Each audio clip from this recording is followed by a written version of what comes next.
வணக்கம் தலைவா, அனைவருக்கும் இனிய வணக்கம். இன்னைக்கு நாம இந்த வீடியோல எதை பற்றி பார்க்க போறோம் அப்படின்னு பார்த்தீங்கன்னா, தமிழக போக்குவரத்து துறையில வந்திருக்க வேலைவாய்ப்பு செய்திகளை பற்றி இந்த வீடியோல முழுமையா நம்ம பார்க்கலாம்.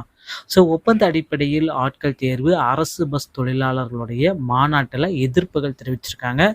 இதை பற்றியும் போக்குவரத்து கழகத்தில் எப்பொழுது 2024க்கு உண்டான காலி பணியிடங்களை நிரப்புவாங்க, இதை பற்றியும் இந்த வீடியோல நாம இப்ப பார்க்க இருக்கோம். அரசு போக்குவரத்து கழக பணியிடங்களுக்கு ஒப்பந்த அடிப்படையில் ஆட்கள் தேர்வு செய்வதை தனியாரிடம் வழங்கக்கூடாது என அரசு போக்குவரத்து கழக தொழிலாளர்கள் சம்மேளனம் மாநில சிறப்பு தலைவர் லக்ஷ்மணன் அவர்கள் கூறியிருக்காரு. வேலூர்ல நடைபெற்ற அரசு போக்குவரத்து கழக தொழிலாளர்கள் சம்மேளனத்தின் 2 நாள் மாநில தலைவர் அசோகன் தலைமையில் துவங்கியது. மாநாட்டை சிறப்பு தலைவர் லக்ஷ்மணன் துவங்கி வைத்து நிருபருடன் கூறியதாவது: அரசு போக்குவரத்து கழக தொழிலாளர்களுடைய ஊதிய பேச்சை உடனடியாக துவங்க வேண்டும். இடைக்கால நிவாரணம் அளிக்க அரசு போக்குவரத்து கழகங்களுக்கு சிறப்பு நிதி ஒதுக்கீடுகள் செய்ய வேண்டும். நிறுத்தப்பட்ட அரசு வழித்தட பஸ்களை மீண்டும் இயக்கப்பட வேண்டும். ஓய்வு பெற்ற போக்குவரத்து கழக பணியாளர்களுக்கான பணப்பயனை உடனடியாக வழங்க வேண்டும்.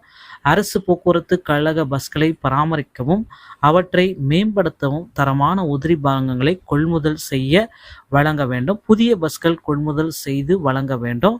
அரசு போக்குவரத்து கழக பணியிடங்களுக்கு ஒப்பந்த அடிப்படையில் ஆட்களை தேர்வு செய்வதை தனியாரிடம் வழங்க கூடாது.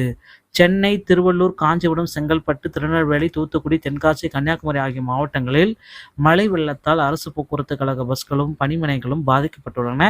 எனவே பேரிடர் நிதியிலிருந்து 500 கோடி ரூபாய் வழங்க வேண்டும் என்று இது குறித்து இந்த இதில் சொல்லியிருக்காங்க. விரைவில் போக்குவரத்து கழகத்தை மேம்படுத்துவாங்க அப்படின்றத நம்ம எதிர்பார்க்கலாம். தனியார் அரசு பேருந்தை ஒப்படைக்கிறத நிறுத்துவாங்க அப்படின்றதை நம்ம எதிர்பார்க்கலாம். போக்குவரத்து கழகத்தில் 2024 இதோடைய காலி பணியிடங்கள் நாளுக்கு நாள் அதிகரித்த வண்ணம் இருக்குங்க. போக்குவரத்து கழகத்தில் டிரைவர், கண்டக்டர், ஏஇஜே, டெக்னிக்கல் அசிஸ்டன்டோடைய அப்பாயின்மெண்ட் லெட்டர் எல்லாமே விரைவில் வெளியிட போகிறாங்க. நிறைய பேர்த்துக்கு அழைப்பு கடிதங்கள் எல்லாமே போயிட்டுருக்கு. நீங்கள் டிஎன்எஸ்டிசியில் ஜாயின் பண்ணணும் அப்படின்னு நினச்சிங்கன்னா உங்கள் அருகாமையில் இருக்கிற ஆர்டிஓ அலுவலகத்தை அணுகி டிரைவிங் லைசன்ஸ் மற்றும் கண்டக்டர் லைசன்ஸை பெற்று வைத்துக் கொள்ளுங்கள். மக்களே, டிஎன்எஸ்டி சம்பந்தமான செய்திகள் அனைத்தையும் நீங்கள் உடனுக்குடன் பெற நம்ம சேனலோடு இணைந்திருங்கள். அடுத்த வீடியோவில் இன்னொரு செய்தியோடைய உங்களை சந்திக்கிறேன். நன்றி, வணக்கம், தேங்க்யூ.